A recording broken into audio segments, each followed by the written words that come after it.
Okey.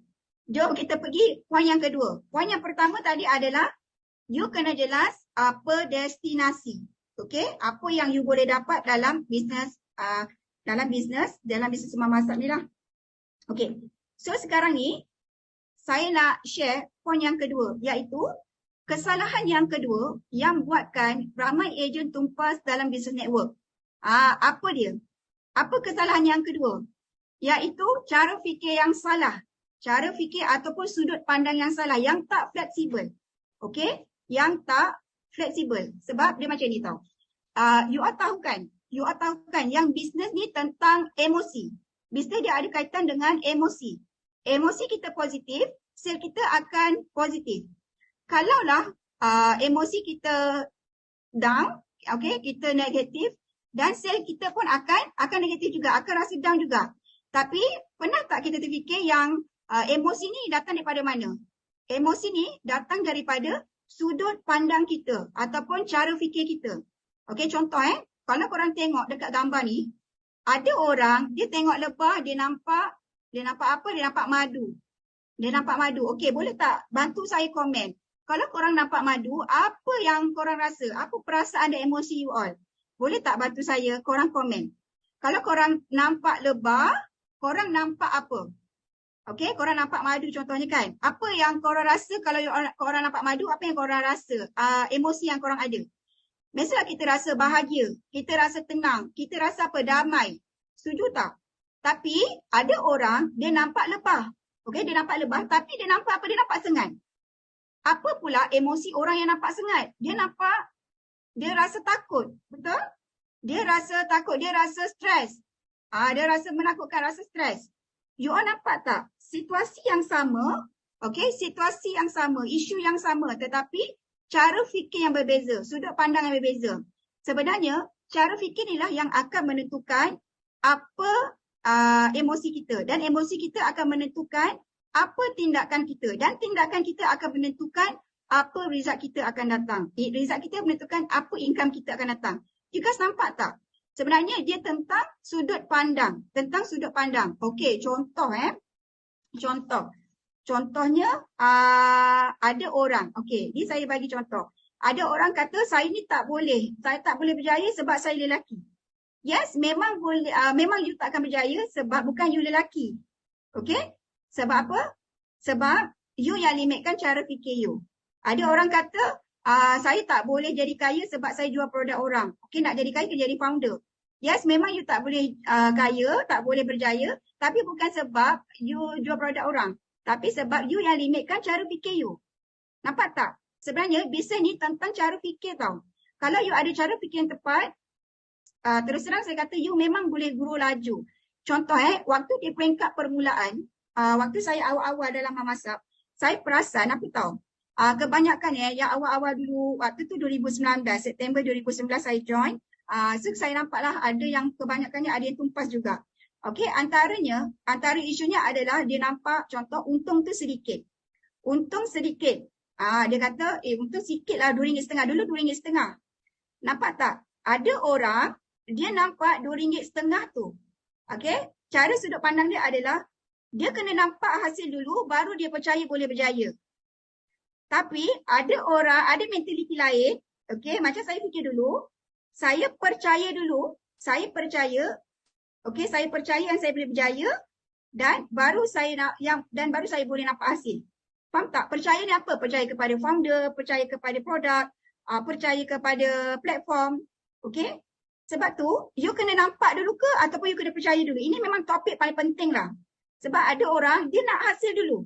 Dia nak nampak hasil dulu. Baru dia percaya yang dia boleh berjaya. Itu kebanyakannya yang buatkan ramai tumpas.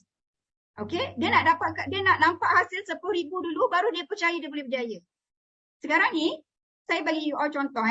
Saya bagi contoh lah. Ibarat macam ni. Percaya dulu, adakah kita percaya yang kita boleh berjaya dulu, baru kita nampak hasil, ataupun kita perlu nampak hasil dulu, baru kita percaya kita boleh berjaya. Contohnya, saya bagi contoh untuk lebih faham. Contoh, adakah kita perlu nampak Tuhan dulu, baru kita percaya, okey, kebesaran di muka bumi ni daripada dia. Ataupun, kita percaya wujudnya Tuhan, baru kita nampak kebesaran di muka bumi ni daripada dia. Yang mana satu? Satu ataupun dua? Boleh tak korang komen? Satu ataupun dua? Boleh tak sama-sama komen? Nak tengok you all faham ke tidak ni? Boleh tak you all komen? Ini cara fikir ni. Okey, boleh tak komen? Korang nampak nombor satu ke nombor dua? Nombor dua. Puan Salma Syarif kata nombor dua. Percaya dulu. Wan Hafizah kata pun percaya dulu. Okey? Sebab apa tahu? Sebab kalau you all tak percaya, you all tak akan senang-senang nak bagi masa dan tenaga you pada bisnes. Bila you all tak nak bagi masa dan tenaga you pada bisnes, apa yang you expect yang you boleh dapat? Apa hasil yang you boleh dapat? Nampak tak? Ada orang dia nak nampak hasil dulu, baru dia percaya dia boleh berjaya. Salah tau. You kena percaya dulu. Nak percaya macam mana? Kena tengok bukti-bukti. Okay, bukti-bukti. Orang yang berjaya dalam memasak ni ramai. Kena tengok bukti-bukti improvement yang HQ dah buat. Okay, kena tengok bukti-bukti. Okay, sebab tu penting sebenarnya select dia dekat cara fikir je. Ada orang juga dia kata, susahlah nak berjaya dalam memasak ni, susah nak jual produk memasak ni. Produk dia banyak sangat. Susah nak pilih, pening nak pilih. Produk banyak pun isu. Nampak tak? Okey, produk banyak pun isu. Sekarang ni senang je. You all nak tahu cara fikir yang mana yang betul. Korang tengok, kalau korang sebagai customer, kalau korang sebagai customer, korang pergi kedai makan, korang akan pergi kedai makan yang ada satu menu ke ataupun you all pergi kedai makan yang ada banyak menu? Cuba jawab saya. Cuba jawab saya. Kalau korang kan customer, korang pergi kedai makan, bawalah atuk nenek, moyang semua kan. Adik-beradik semua. Korang akan pergi kedai makan yang ada satu menu ke ataupun ada banyak menu? Mestilah yang ada banyak menu, betul tak? Sama juga dengan customer kita. Sebenarnya kita patut beruntung, berterima kasih dengan Mama sebab keluarkan banyak produk. Sebab apa? Sebab customer, memudahkan customer. Okey, memudahkan customer untuk membelilah. Kan? Macam kita lah, kita suka pergi kedai DIY kan? Okey, kita nak beli itu, nak beli ini, semua ada dekat situ. Contoh. Kan? So, ada banyak menu. Okey. So, ramai lah. Puan Di Malik cakap ada banyak menu. Sharifah Daud, Afnicha, banyak menu. Nampak tak? Okey, semua tentang cara fikir. Lepas tu ada kata, okey, ejen memasak dah ramai. Mesti susah aku nak buat sale. Dia rasa rezeki dia sekat. Ada kan orang yang fikir macam tu? Okey, ejen memasak ni dah ramai lah. Mesti susah aku nak buat sale. Mesti susah aku nak buat jualan. Mesti susah aku nak dapat untung. Okey, kat mana-mana memasak. Nampak tak cara fikir? Tapi, cara fikir ni yang buatkan dia tak boleh grow tau. Sebenarnya, macam cara fikir saya dulu adalah, saya tengok tau. Mesti ada sebab kenapa ramai orang masuk dalam memasak. Sebab saya tengok yang masuk ni bukan calang-calang ni. Pegawai bank, engineer, doktor gigi, doktor medik, suri rumah dan sebagainya kan. Mesti ada sebab kenapa orang berpusu-pusu masuk dalam memasak. Sebab contoh you nak pergi kedai makan, you akan pergi kedai makan yang memang tak ada orang, yang suram dengan ataupun you pergi kedai makan yang ramai orang. Beratur-ratur ni, mesti you akan tertanya-tanya kan. Apa yang best sangat tu macam ramai sangat ni beratur sampai 10 line ni. Betul tak? Mesti ada sebab. Dekat situ, sebelum you nak percaya sesuatu, you kena research. Dia tak boleh reject terus. Tak boleh reject terus sebab you tengah membazirkan peluang depan mata sebenarnya. Awak nak bagi kita rezeki kan, jangan berpaling. Kata Okey. Okey, jelas? Okey, so betul ke ejen memasak ni dah ramai? Betul ke ejen memasak dah ramai? Okey, jom kita tengok. Betul ke ejen memasak dah ramai? Okey, kita tengok Sale memasak sebulan, kita ambil dah contoh 6 juta. Okey?